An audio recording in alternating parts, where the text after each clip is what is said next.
everyone, and welcome back to the Pro-Am in the second match of this week, and we have an exciting matchup coming your way. The first one, obviously, Defiant 2-0 victory, but now we got the matchup between Team Peps and Washington Justice, Moxie, and our first match is going to be Antarctic Peninsula. But can you explain to me why this matchup is such a big deal to the people in the community? I mean, I think Desk's already covered a lot of it, right? It is essentially Pep Squared in the server at the moment. And there is going to be a lot of, not like hardcore rivalry, but definitely friendly banter between both of these teams, given that the core rosters of both are French and have both been very proactive in terms of getting support from chat with the arms.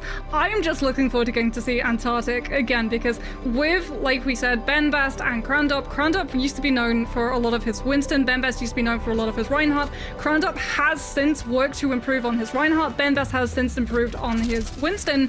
But on Antarctic, there's only one way that these teams are going to be playing. It's going to be grab a Lucio, grab a Mei, grab a Reinhardt, try to wall off the other team, but always try and play that wall second so you can play a little bit smarter. You never want to be the Mei that goes for the wall first, because that allows the second Mei to have a lot more power. It's very similar to when we see supports use their ultimates. Whoever uses that resource last tends to be the one that comes out on top. And that's a mentality that transfers to every single resource available for every single one of these heroes. This comp is all about management of cooldowns. Yeah, that's a great way to explain Overwatch in general, right? Like Roadhog, same thing with whoever hooks first. But one of the first instances of rush v rush, except Flores onto that Hanzo and Hybrid onto that Cassidy. Team Peps are the first ones to rotate over towards that point. However, now rotate around, drop that wall off first. Do they get value out of it? It doesn't look like max value, although a little bit of resources are pumped into the side of Benbest onto that back side. They actually push back through and force the side of Peps to rotate towards that point, but they actually get the point first.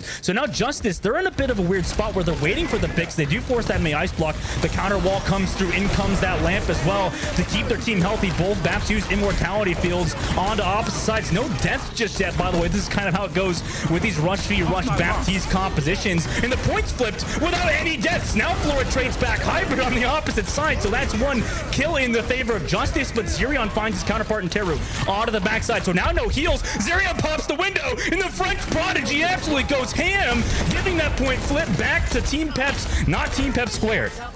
Yeah, so the first pick maybe against Team Peps, but Team Peps come in with the more important pick, and that's Teru. When Teru goes down, Zerion gets to pop that Ant Matrix first, and Peps get to sit on it.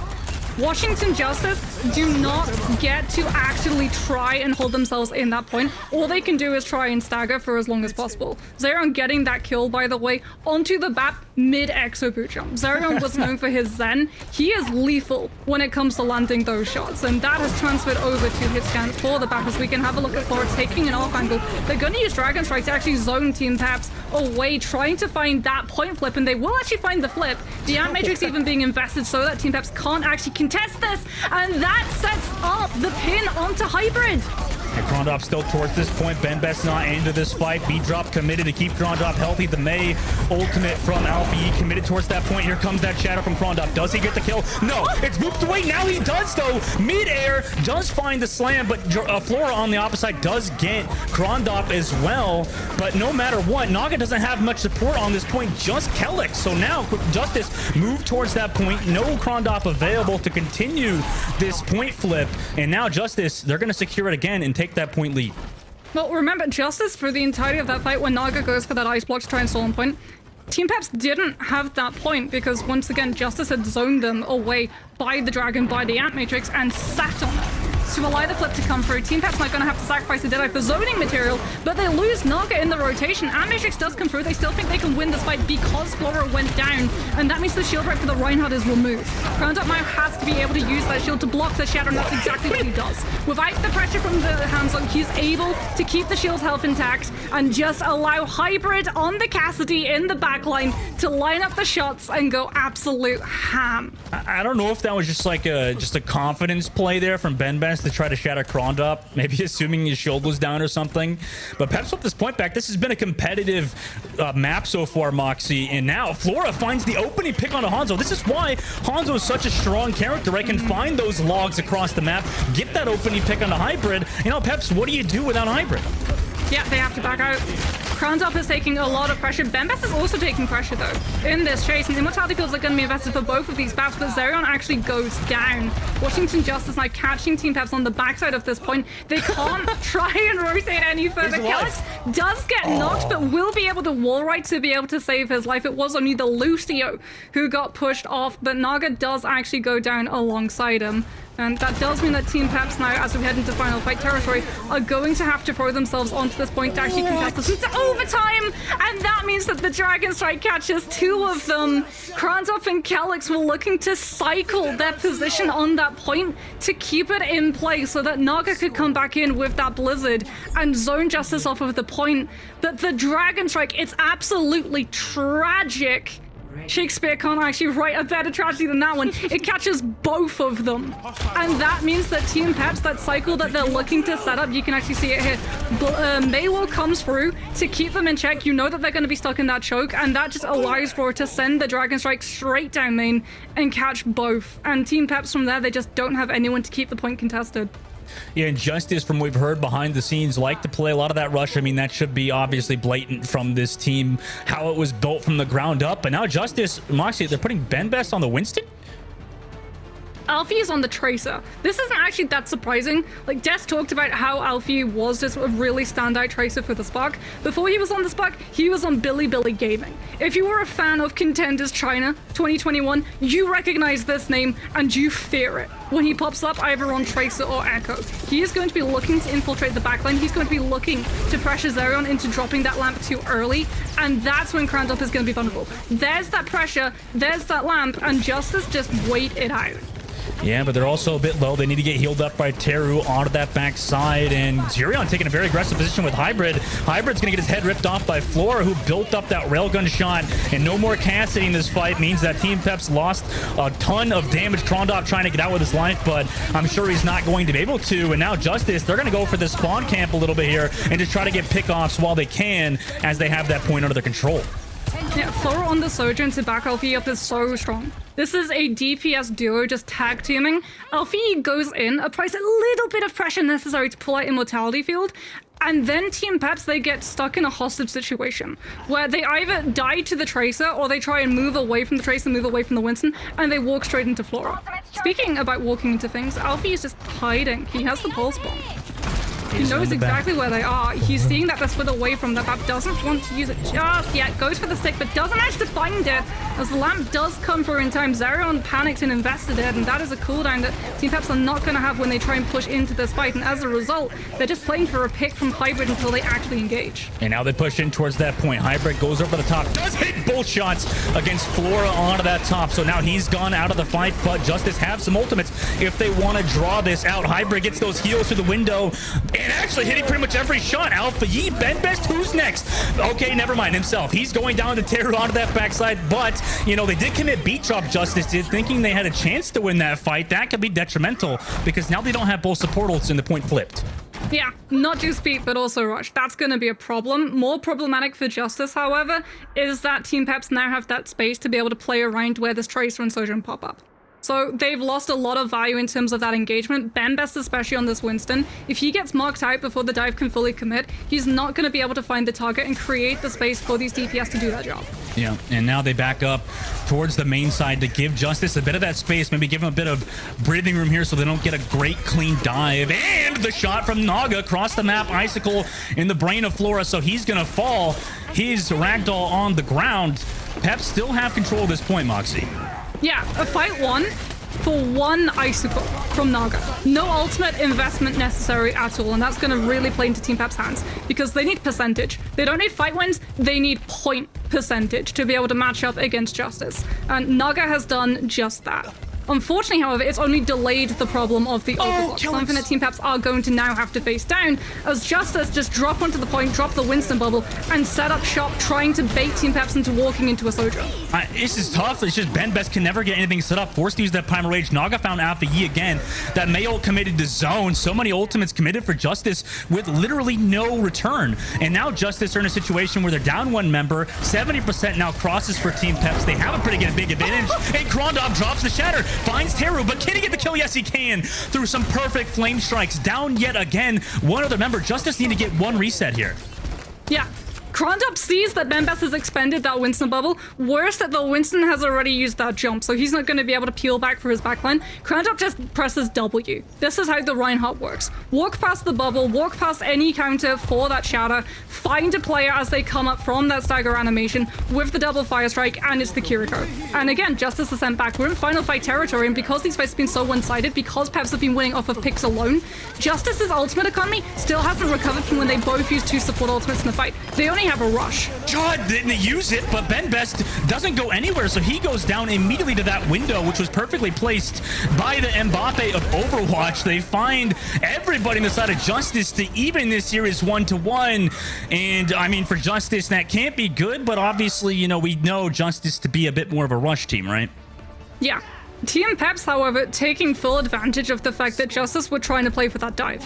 The positioning that they had as soon as they were able to actually occupy that point, playing from the high ground isn't necessarily always a good thing for teams that are in control of that point, because it opens you up for being picked out by either the Sojourn or something like a Casti or a Hanzo early, right?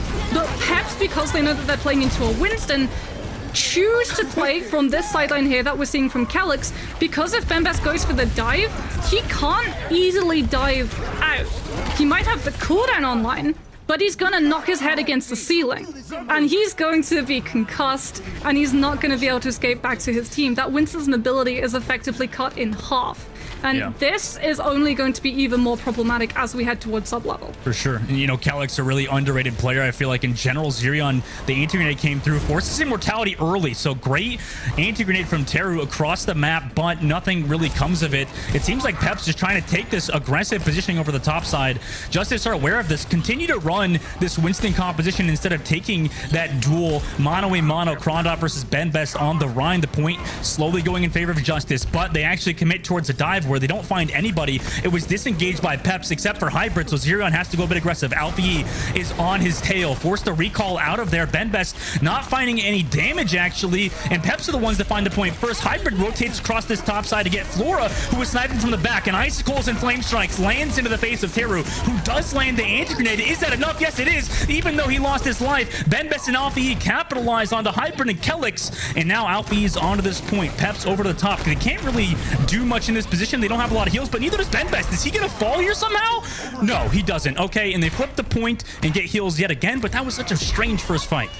Yeah, Team Peps see that no one can really walk onto Krondop, so they decide to allow Peps control of that point in favor of going after the backline and taking the positioning above the Reinhardt, effectively punishing the one thing Rein doesn't have, verticality. Flora's back on the Hanzo so that he can look for those vertical angles and land them over the Reinhardt shield, applying even more pressure onto Zerion and Calyx, to using those resources even when the Rein's still standing, just to save themselves to not get one shot. Nano comes on to Benbest. This is the engagement that we're going to be seeing now come through from Washington Justice, and it leads into the Primal. He's already super aggressively forward because of the Nano and the space that it created, and as a result, even though Zerion tries to use that field to just burn this Winston down, all of the players from Peps are just strung around like ragdolls. It's just so tough because it feels like Hybrid's consistently trying to make plays, in Zerion just knows the dive is coming, so they're always a little bit out of sync here, Moxie. You know, 53% now for Justice. They have that pulse bomb, they have Beat, they have Hanzo. Peps has that Mail, but a lot of these fights are so hard, right? Versus Justice, who over the top side, Alpha G is waiting for that pulse bomb, waiting for that immortality field to be popped. The rotation comes through from Peps towards the backside of the point, but Zerion, there's the dive target onto that Baptiste, forced to use some of those self heals over the top. He's really the #1 priority, forced to use the immortality field, so every cooldown out, pulse bomb comes through. Calyx beat drop a bit too late. They eventually find him. That Mail does get Benbest, but it might be too little too late for Peps, who are down pretty much everybody in Moxie. There's like no time to recontest. It's looking awfully like round #1. Yeah, Krondop does have that shadow, but we're just going to run into the exact same problem that we saw from that Blizzard. Justice have the time, the point that they're controlling, and the ability to just position themselves so that only one, maximum of 2 players is going to be hit by the shatter. Krondop looks for that charge, doesn't manage to find a player, cancels it early. There's the shatter. He finds it onto Benbest, but there's just no follow-up. As Team Peps are just falling apart by the backline, as Teru all the way towards the back of this point, safe from that shatter, sits there with the Nano boost, so Benbest, even though he's the one that went down to the Reinhardt's hammer, is still standing to be able to push back onto Peps. Very good job from the side of Justice, and I'm sure there's some friendly bants happening in the chat between the French players, and you know, obviously a fantastic map between Justice and Peps and Moxie. I mean, I don't know if we expected a little bit of that Winston comp to come through from Best. I think you talked about it previously, but to see them actually succeed on the round number 3, where, you know, 2 was a bit rough, but then coming in with that Winston with Alfie and that Tracer, that really popped off there. Yeah, that's the difference when we look at all of these sub-maps in terms of Antarctic Peninsula. It's a lot easier for Tracers to find flank routes on sub-level than it is on laps. And we saw it from Alfie, right? That's why they stuck with the Winston. They didn't go back to the Reinhardt, playing into that Rhine Rush, because they knew that Alfie would be able to infiltrate that backline and find the back of that BAP. And really, Zerion did everything that he could. He was using those exo boots on cooldown to play around that Tracer and not throw in that lamp, because as soon as lamp is gone, that is green light, go, go, go for the pulse bomb to come out from Alfie and connect onto the BAP, who cannot go down. If the BAP goes down, the Reinhardt has absolutely no sustainability in terms of being able to stand in the front line. And that's how Ryan counters Winston. He walks into a front line, he brawls through the Winston bubble, he swings on the Winston, and he punishes the fact that if there's a player behind that Winston bubble playing with the Winston, like FD God looking to use the Lucio and that speed amp to keep this Winston safe, he's just adding to the Reinhardt's cleave and building that shatter up faster. Yeah, and I think that's a good point with that, you know, the fact that the Baptiste is always so focused. And this is the great thing, and, you know, the bad thing with a lot of these Overwatch League teams is that a lot of these teams are so good at just actually acting on the hypotheticals, right? Like, hypothetically, this rush comp shouldn't do a lot of work if you're perfect. And next map, by the way, guys, is going to be King's Row, so we potentially will see rush become another prevalent composition for Team Peps, but don't go anywhere. We'll come back for that number 2, because map number was close, so we'll be right back.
fly and I'm flashy.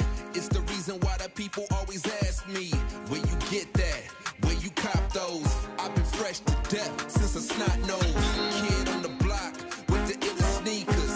The girls all flock like they missile seekers. The party don't stop, got different features, exclusives, different colors, you can't get them either. I came here to stunt, that's what I go for. I don't buy a pair, I buy the whole store. A price tag's just a number to me, so I never miss a shot that I want and I see. Swish. Hello everyone, welcome back. Kings Row will be our next match between Justice and Team Peps, and I mean that highlight intro for the Justice was quite something. I think if Ben Bench was running for senator or something, I could see myself voting for him, right, Mox? I mean, my shoulders were going like that's the sign of a bop for me, like when my shoulders just like start going a little bit left, a little bit right. But I mean, my heart is starting to just increase in a rate at the moment, Dustin, because we were looking at this matchup between these two teams. We thought, okay, for sure we're going to get Reinhardt versus Reinhardt. We got to see it one map. Yeah, it's surprising. But I think if it's anywhere that we get to see this Rhino mirror come through, it's going to be here. I think there's obviously going to be very slight wrinkles in terms of what DPS go alongside it. Hybrid is obviously more comfortable on the Cassidy. Flora is more comfortable on the Hanzo. In terms of power to those DPS, I actually veer towards the Hanzo myself, just because there's a lot of verticality and off angles that you can take on King's Row. You can put additional pressure on the players standing behind that Reinhardt, which does mean that the Mei is potentially a little bit more susceptible, as is that Baptiste. But more importantly, your biggest counter as a Hanzo used to be being dove upon, and Reinhardt, unless he gets a ladder out or climbs the stairs, he doesn't get access to those high grounds. So it's a little bit safer for the Hanzo to be able to operate.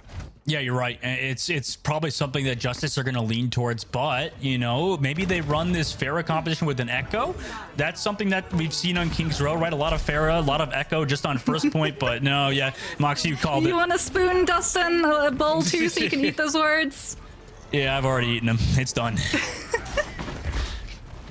And now, well, Peps already drop off that high ground. Justice now rotate all the way around, leave Flora on that main side, and he's going to be a threat, like you mentioned, Moxie, just through this main side. And now, Peps are aware of that. They want to go through that fight, but Justice, they take full advantage of it. They rotate back to the point, but kind of bait and switch it through this backside. And now Flora spamming through the main, looking for Naga, but it's actually Krondop, who's incredibly low and will fall without that immortality field.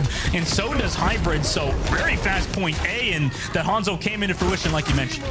Yeah, and I mean, it came into fruition because the setup is there from Justice. That Maywolf from Alfie, yeah, it's to make sure that Bambas can try and catch on to those members in Team Peps and keep them locked up in the close quarters fight. It's also to make sure that if the players of Peps try and walk alongside it or around it, Flora can just hit them with the one tap, and that's exactly what happens to Krondop. He goes down. Now, however, we're going to get into the nitty-gritty. The Hanzo has the ability to be able to spam damage through the window, which is going to majorly affect how Team Peps get to hold close around choke.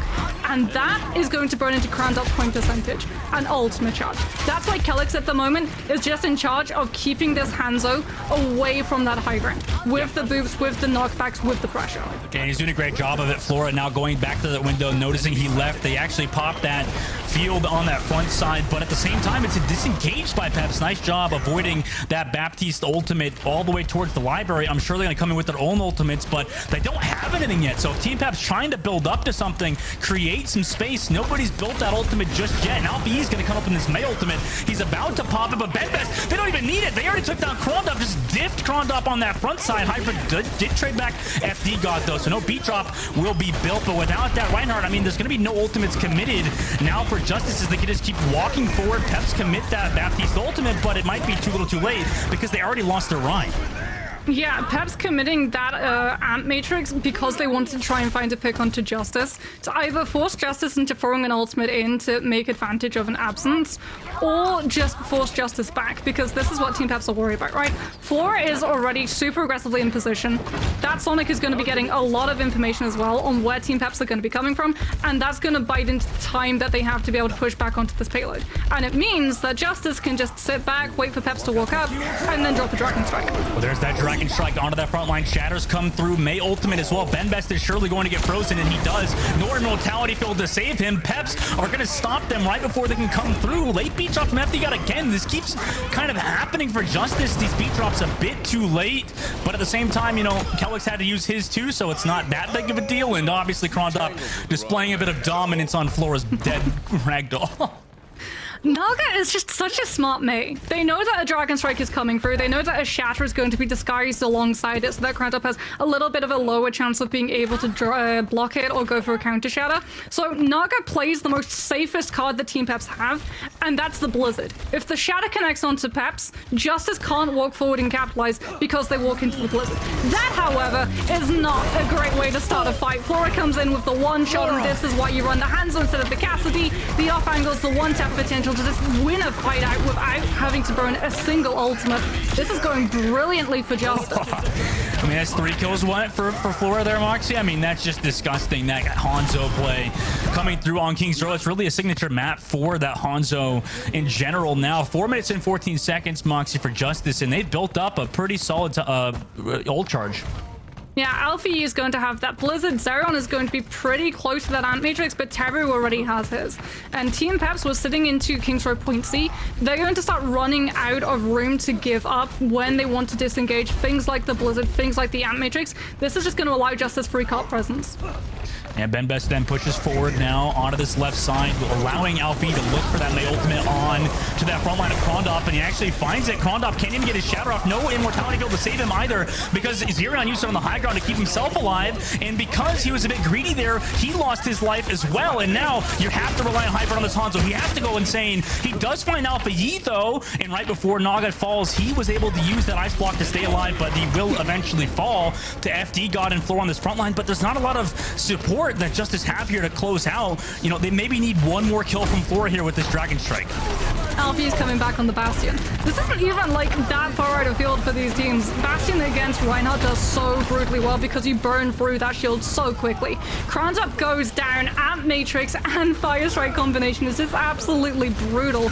As we see Peps just trying to keep this card in play for as long as possible. Naga with the stall, first the wall, then the cube is going to go down to the concussive coming through from the Bastion, and Krondop can only try and shatter into a shield as Justice at an absolute blistering tempo on King's Row. They did not really slow down once. They locked themselves into King's Row C, and a lot of it, honestly, was off of the back of FD God.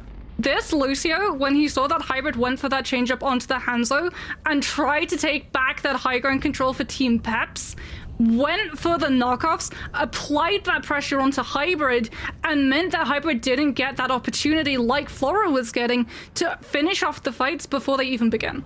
That's a very good point. I mean, that's what separates a lot of these top talent from each other is just, you know, people talk about win conditions, very straightforward ones like ultimates, but, you know, there's on top of that even more win conditions when you have, you know, a Hanzo as good as Flora. The win condition is just him getting that first pick, and when he could do it so consistently with FD God to control that high ground like you mentioned versus Peps, I mean, that's what Justice need to continue in this series, whereas, you know, Peps Krondop was calling for that Rhine duel and honestly just straight up lost it. Well, he wasn't really getting the fair 1v1 though. Every single time he tried to go for that duel against Benbest, he was also competing with Alpha Yi, who would be saving things like the Mei Wall. When the Blizzard comes down, the Reinhardt's way of countering it is to immediately 180 and charge. And we've seen the adaptation come through of Mei players to hold onto that wall so they can block that charge off and still isolate the Reinhardt, either in the middle of that Mei ultimate or by just the wall keeping him away from his team. And every single time Krondop got caught in the Blizzards, it was off of Alpha Yi.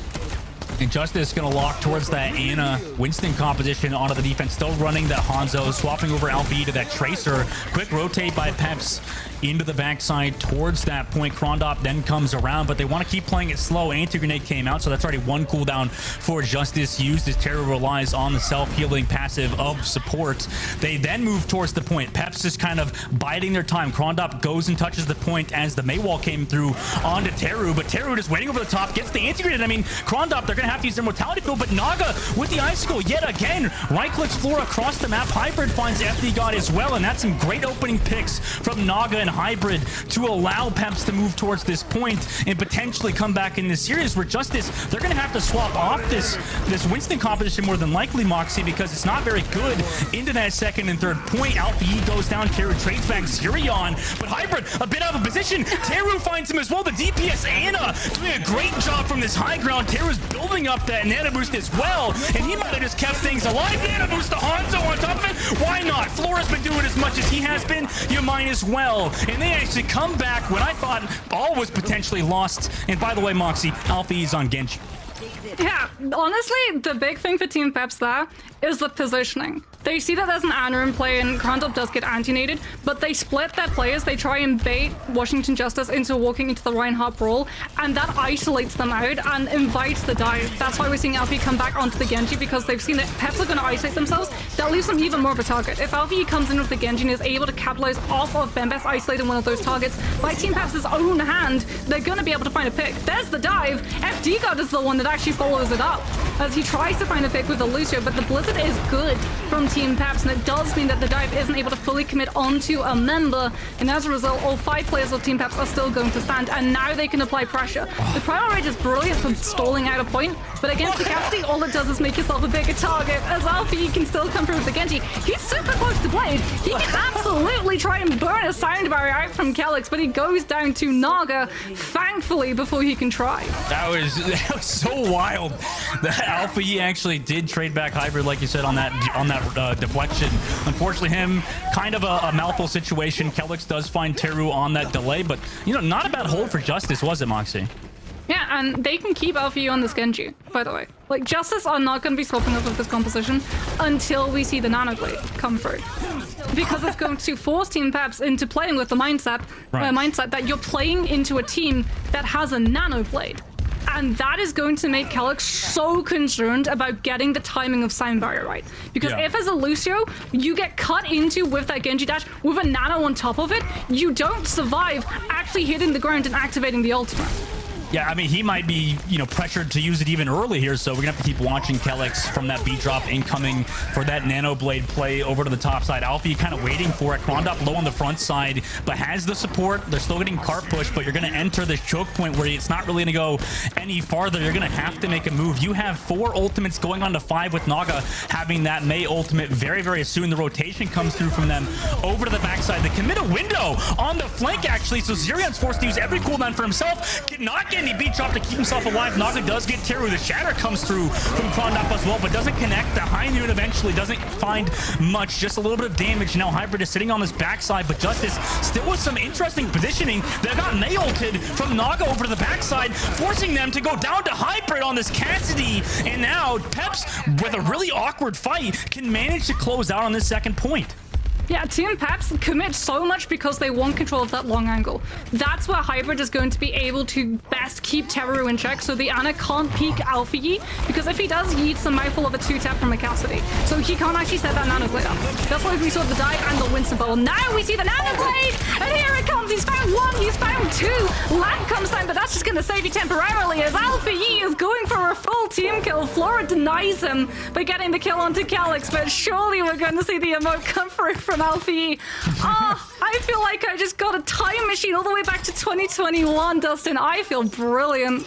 Yeah, Alpha E, absolutely insane in general, like you mentioned, from the Chinese contenders. And, you know, great job for them to recontest through there, right? I thought it was all but one for them, but they came through, they came back, and they actually stopped Peps before they could capitalize. And now Peps, they're in a rough spot, so they swap Zirion to Ana, Krondop to Winston, and they're kind of going for an awkward mirror composition with both Winston and Ana. Yeah, it's going to be dive for counter dive, but Flora's on that Sombra, and he's already so close to that EMP. Krondop has to go immediately for the dive and drop the bubble almost instantly as soon as he touches the ground. They will be able to have to get a lot of cleave with that Winston Tesla coil to connect onto Teru. Hybrid finds FD God as well, and Justice, even though they do have that primal, it just means that the Winston bubble was removed to peel for the backline. And Team Peps, they see that window of opportunity, they take it, they eject the backline, they deal with the Winston afterwards, and they don't even allow Flora the space to use the EMP. Team Peps have broken through the stalemate that was B for so long. Yeah, Justice do look very good, but at times they just kind of falter with either setting up their play, like you mentioned, that Primal Rage, or, you know, something else. And Peps are kind of taking advantage of it. They're building towards that Nana boost, but against an EMP from Flora, who's just waiting towards the cart. Now they know he's there, so they're aware of this EMP coming through. Kellick's maybe going to spy check for it, but unfortunately for him, he's not going to stop them from getting a massive 3-man EMP. Benbest comes through with that jump as well, and even though they had ultimates, they couldn't get him off. Yeah, the good news for Kellick's, however, is that he saved Sound Barrier. Normally, we do see Somers get just a little bit patient and wait into that game of Ultimate Chicken where if the Lucio sound barrier is first, then the EMP comes out. But likewise, if the EMP comes first, if it doesn't hit the Lucio, the sound barrier just saves everybody. But Flora makes sure that he hits that Lucio dead on. And now in that stealth bomb, he can just get all of the intel so that the anti-nade set up from Terror, who's been pushed on catwalk for so long, waiting for Peps to walk into him, is absolutely brilliant. Hybrid gets the nano, however, and that does mean that he's not likely to go down. But the second nano comes through, and in the vein that we see in Overwatch, if you use a resource after your opponent, you tend to win just a fight of sustainability. Yeah, now Benbest gets stickied on the front line, so he's gonna fall, and Peps does come back in that fight, and it's always a bit messy, but Peps are managing to come back through pretty much every single time. At least second point and third. Krondop was forced to use that Prima, however, so now he's gonna have to back up and build Zerion, who swapped to Kariko, by the way, up to that Kitsune rush. They do have a hybrid with that high noon, but against Alpha E, FD God and Benbest ultimates, 50 seconds left. The beat drop committed early from FD God. For that early engage, they find Kellick's off of Alpha Yi. The high noon does trade back Benbest though, so now you're down your Winston, but Krondop is incredibly low. Can he get the heals in time? No, he cannot. FD God was the one to capitalize, but Naga trades back Alpha Yi on this front line, and now it's just a bunch of DPS and supports versus DPS and support. Somehow Teru, yet again, by the way, aggressive Ana plays from him, keeps Justice stable. Terra is just absolutely bloodthirsty on the Ana, and because of it, he's building so quickly into these nanos, and it's going to be so hard to actually be able to push on to Benbest. We're heading into final fight territory, and Hybrid doesn't have a Deadeye to create that safe space for Team Peps to push into, like we saw in that last fight. Worse, Flora has EMP, Kellick's has no in his sound barrier. It's going to have to be a Suzu that comes from Zero to save the team. Well, here comes that EMP. Potentially Naga finds Teru. He does get that EMP after he lost his teammate, but he does get traded out. But that's still 3 kills. Pulse bomb lands from Alpha E as well. And Kellick's, I'm not sure there's much you could do, buddy. Now Justice are going to tank that to a victory over Team Peps when, you know, Peps had a lot of the fans. They had a lot of the French fans. Maybe Justice has stolen them on this day. Terror was just an absolute standout though on that map. Like sometimes we would cut across and he would just be in the weirdest positions, just sort of playing a game of hide and seek Ana and just waiting with those anti-nades, knowing that if you manage to land an anti onto multiple players, you force the immortality field out like super early, and it means that that massive resource that is a lot of time the one thing that stops these dives from being able to heavy commit. It's sort of a rubber band, very similar to how we see teams play Ramattra, where you have to rubber band with that aggression. You play in enough to bait them into using Lamp, and then you have to be able to disengage cleanly enough that you can wait the cooldown out but keep all of your players intact so the dive afterwards can actually properly be committed. Teru coming in just means that he's able to immediately sidestep waiting for that lamp to come out and allows this team to get a lot more aggressive. But I mean, Alfie, come on, what more can we say? The guy was a monster. Yeah, Alpha Yi going to be your player of the match for a very good reason. I mean, you talked about him, Moxie. If you can sing his praises for us, I think we kind of witnessed his Tracer gameplay just patiently on that first map, and then it consistently help his team, Flora, by the way, to support them on this backside. I wouldn't say that Alpha Yi is just the star player on this team. It seems like Washington Justice from the ground up are such a well-built roster that, you know, it kind of enables Alpha Yi to do what he did on May and do what he did on Tracer. Yeah, speaking about Tracer, like there were some moments where, I mean, we have to talk about it. He comes in with the Genji too, yeah. a nano blade. Like, what? How long has it been since we got to see Genji having value in Overwatch League? Ah, it really is just a hit of nostalgia. I'll tell you what, Moxie, you know, we haven't seen that since, never mind, I'm not going to say it. I was going to say something about Vegas Eternal, but I think we don't have to say anything. Alfie, I mean, obviously, Cuss is getting a trip down nostalgia lane. I'm getting a trip down nostalgia lane. You're getting a trip down nostalgia lane. Yeah, playing Genji metas are always so fun, at least as an Ana player, having the opportunity to sleep those Genjis. But obviously, Alpha in that situation didn't really struggle too much. Only 4 deaths in that situation, 7.4 thousand damage. I mean, the guy was an absolute monster in general for the Justice, and they absolutely need that leading into the regular season. But for this Pro-Am, guys, we'll be going to game number 3 after a short break, so don't go anywhere. That map number 3 is going to have 2 Overwatch League teams up against each other. So we'll be right back.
Hello and welcome back one and all to our Watchpoint game break. Washington Justice looking well-rounded and take their first W of the Pro-Am tournament. So maybe, just maybe, they've now convinced some doubters. Looking at you here, Danny and Costa, and since you are now officially super fans, I highly suggest you're going for those revamped 2023 team jerseys. You can take a look at the Washington Justice one right here on your screen. So make sure to grab your favorite team's Pro Kit jersey to start the 2023 Overwatch League season off the right way.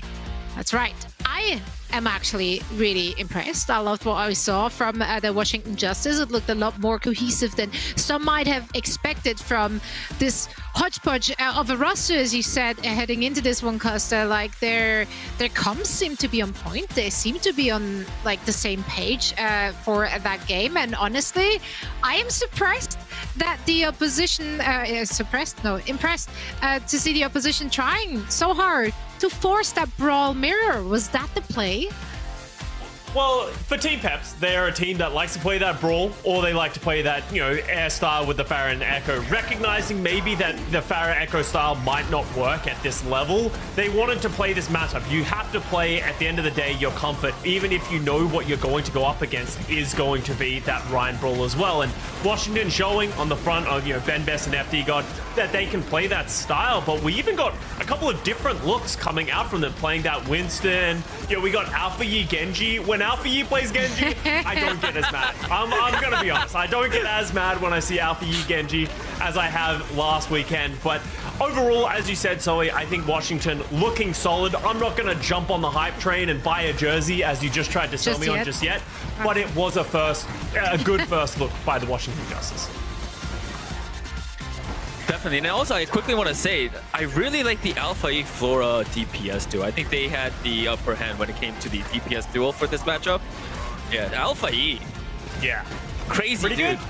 It's pretty good. Pretty darn good. Flora getting those crucial picks on that Hanzo, especially on the beginning there of King's Row, making it a blistering attack round for the Washington Justice. Now, Alpha Yi, the man who actually walked away with the player of the match, and rightfully so. He impressed all of us on his Genji, on the Mei, on the Tracer, and he's now standing by with a quick chat with Danny.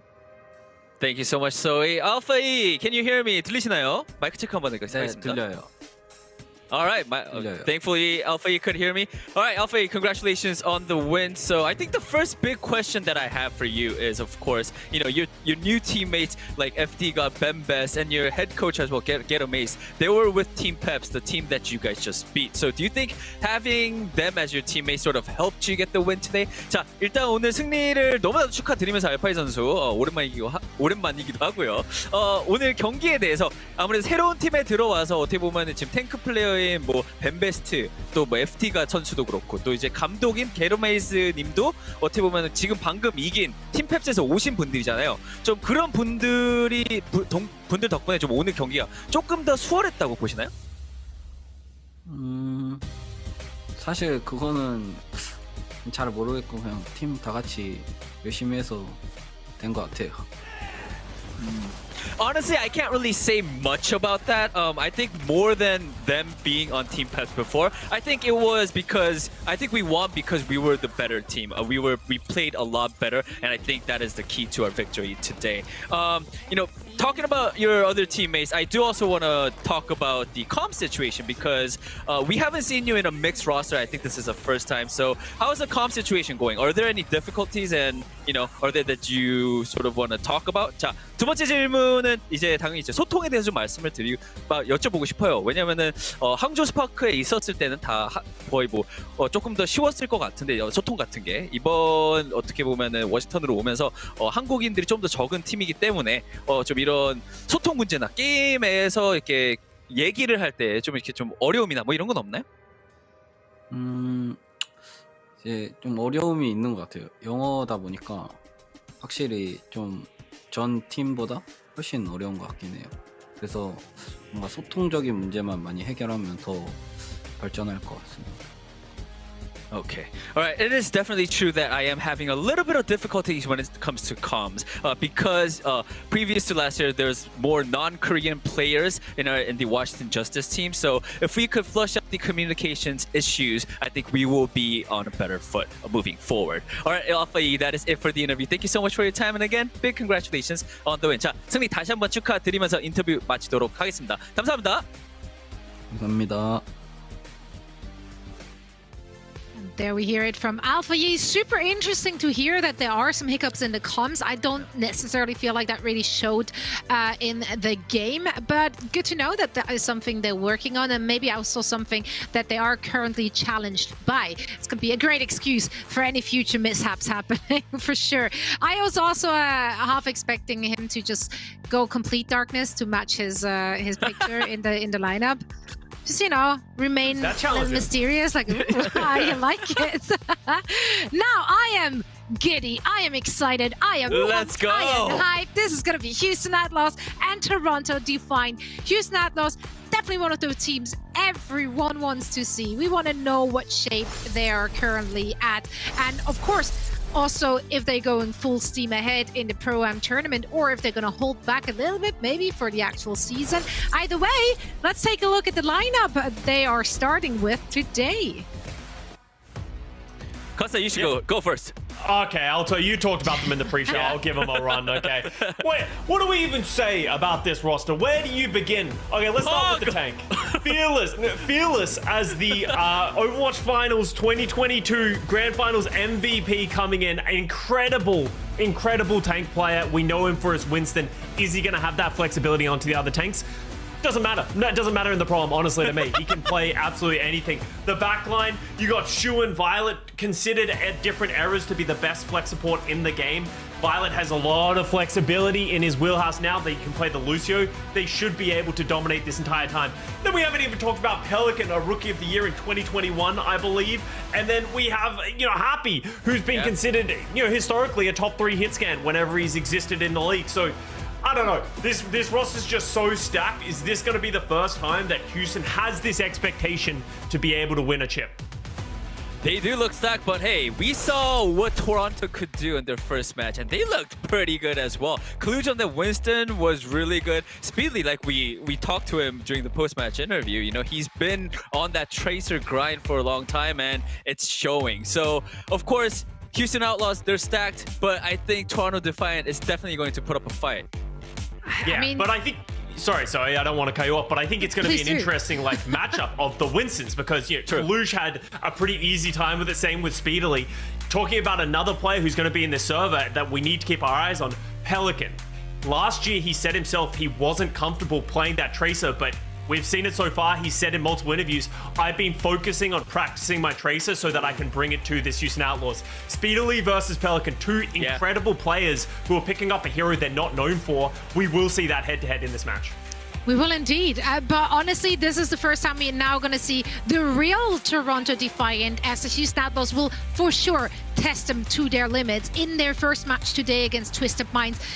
I mean, frankly, I don't really think it was too hard just because it was a compositional mismatch. I think Toronto Defiant had an easier time there, but the Houston Outlaws, well, they're certainly not going to come out with some wonky cheese comms, I don't think. So we're going to see the real Toronto Defiant going up against a first look at the Houston Outlaws. For the predictions, Outlaws all the way. Yeehaw! I am in on this team for this season, and I so hope that they don't just implode on themselves. But we'll see. Danny, who you got? Zoe, everything is Houstonable. But not this time around. Hey, I don't know. We gotta watch and we gotta see. But hey, right now, Houston looks a little too good on paper. Yeah, and I'm the same way. We can talk praises to Toronto Defiant about how they did against the Twisted Minds, but just you look at these players on paper of the Houston Outlaws, we don't know what to expect, but it's got to be pretty good. So I'm going for the Houston Outlaws as well. I'm excited to see both of these teams go head-to-head because this will be our first top-end premier battle heading into this prime. Yeah, I am as excited as can be, and so is everyone else on the desk. But of course, we are now going to bring in our phenomenal casters, Moxie and Dustin, who will bring you all the action. Well, thank you for that transition, Zoe. And obviously, I'm kind of disappointed in the desk here, Moxie. They all going for Outlaws, huh? Danny was saying they look good on paper. Okay, that everything's on paper until it comes into frickin' fruition. So we need to see Outlaws come into this match versus Toronto, who, by the way, let me remind you, look pretty dang good in map number 1, Moxie. So I don't know if you're with me. Do you think this game's really going to be? I'm against you, Dustin. I'm with Desk here. Are you kidding me, dude? It's okay. Hey, look, you put Fearless on the team, and instantly when we're in a meta where Monkey is just super viable, I'm gonna go with ye old Shanghai Dragons Winston. It's fair. Come on. The guy is pretty much just the best Winston in the world. Like, Gushui and Fearless just tie for world best Winston at the moment for me. On Nepal, I mean, he'll be able to show that, right? He'll be able to play that Winston, kind of lock it. And, you know, we have to talk about maybe our predictions a little here. I think that I'm going to be the one guy to go for Defiant, okay? Everybody else going for Outlaws, but Defiant looked good. And, you know, the old American favored Defiant, I guess it's just like, you know... it's kind of the reason why I retired Moxie. The Koreans are too good, you know what I'm saying? So it's like, you know, America's had their time, you know, back when like Surefour was playing, but I think now Outlaw is just a dominant roster on paper. Not even going for the ego check of like when I was playing. No, I was terrible. I mean, I was a bad player, to be honest with you. But, you know, like, now moving into the future, you know, that's why we got Ultraviolet in the game, right? Yeah, Violet gonna be sitting there on the Zen, a role that you're very much familiar with. Like, this is something that you have to worry about, though. When you run that Zen over the Lucio, you are effectively a glass cannon. Fearless, however, going to be smacking a couple of other things. He's not going to be running around on the Winston. He's going to be coming out on the Doomfist, and I'm a little bit concerned about this because Hydrogen on that Cassidy with that extra health and the Magnate to punish when the Doomfist gets too close is going to be such a prime target to take the Doomfist down. But Kaluge is actually the one that Outlaws go after, and this is really unexpected. So unexpected that Defiant really weren't ready for it. No. Because he gets hacked. He immediately just gets to sit there as Phyllis comes in with that punch, and instantly Defiant without a tank can do nothing as Outlaws just send Pelican to pick a point. Yeah, I didn't even see if he was discorded either. I mean, I probably was considering how fast he died there. It was Oh, before... he evaporated. Yeah, it was so quick. And Ultraviolet, like you mentioned, now over to that Kariko, you know, Defiant are in a weird spot. They're going to come into this point happy, looking for the hack in the backline. Nice anti-grenade lands. OG and Hydrogen already low. I mean, how you live versus that Shu taken down eventually will fall, but the disengage now comes through from Fearless to keep his Zenyatta alive. And with that Discord, I'm not sure if Luge can do too much, but Jude's still out of the fight, right? And Houston now can rotate towards this main side. Toronto Defiant, half their group get some heals, but they're now regrouped as 5 and as are Outlaws. Yeah, this is the problem now that Outlaws have to face. They haven't been able to pick off one of the members of Defiant, but Ultraviolet does get hacked. We'll be able to cleanse it with that CZ. And still, this is just buying space for Violet to stay alive and not get overpawned by Defiant, allowing him to come in with those Zenobs and absolutely hurtle through Speedley's health. And Fearless gets the punch off the map on the Ultraviolet 2 before he could even use the Swift Step. Now Hydrogen and Kaluge are gone, and I can see, okay, maybe I was doubting Outlaws a little bit too much for no reason, right? This is the reason why people even, you know, not about just Fearless, but people call Violet the GOAT of Overwatch just because of how successful he's been. In this Outlaws team, now with ultimates, Defiant are in a huge hole. I mean, it's not just Violet either, it's Shu as well. This whole backline is just pumping damage constantly. And when you add on things like the Anti-Nade and the Discord, Phyllis just gets coming for like 3 seconds and job is done. Speaking about job is done, Defiant's push is done. Meteor Strike even. A cherry on top to take Kaluge down. And Outlaws just finished the fight off so quickly. Defiant, they swapped composition like 2 fights before this. Hydron is yet to hit the overclock.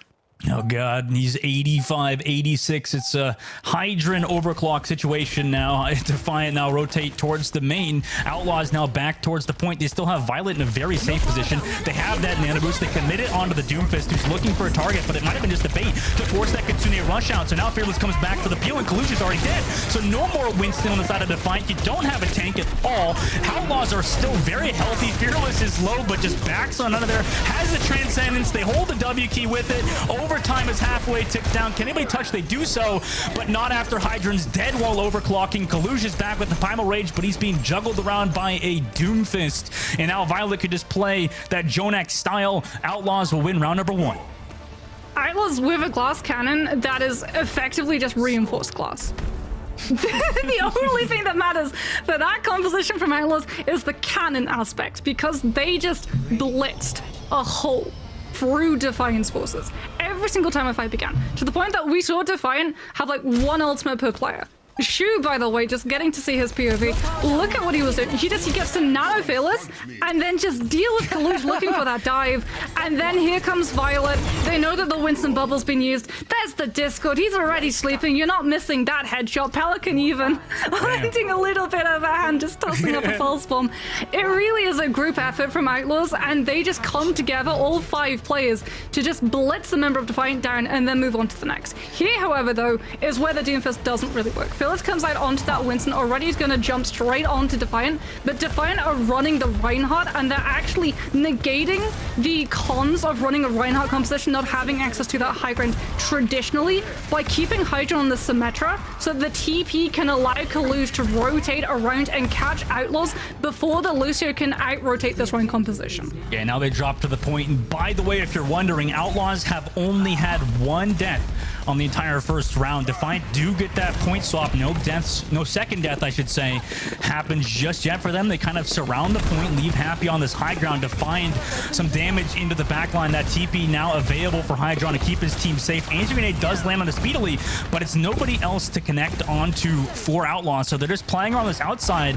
Good job by Defiant to just keep themselves alive, keep healthy, and avoid Outlaws' dive. They're just going to keep walling them off, and Outlaws, they can't really find the engage here, sadly, for them, and Defiant are continually just racking up points. They're at 30% now here. The dive comes through from Fearless onto the backline, but it's only onto Speedily, who has a ton of health. However, that lamp was forced. Pelican gets Speedily after the Immortality Field runs out, and now it's just Kaluj on this point. He has some heals, but surely he's going to fall, and yes, he does. Now they come in for a little bit of delay, but now 44, 45%. That's a lot of ticks for Defiant, but Outlaws get the 4.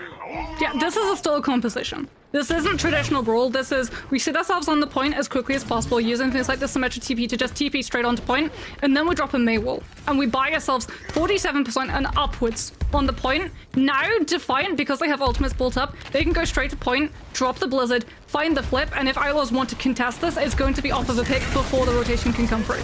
Wait, they TP to high ground. They actually come aggressive into Outlaws over to the top side, but do they find the value? Yes, they do.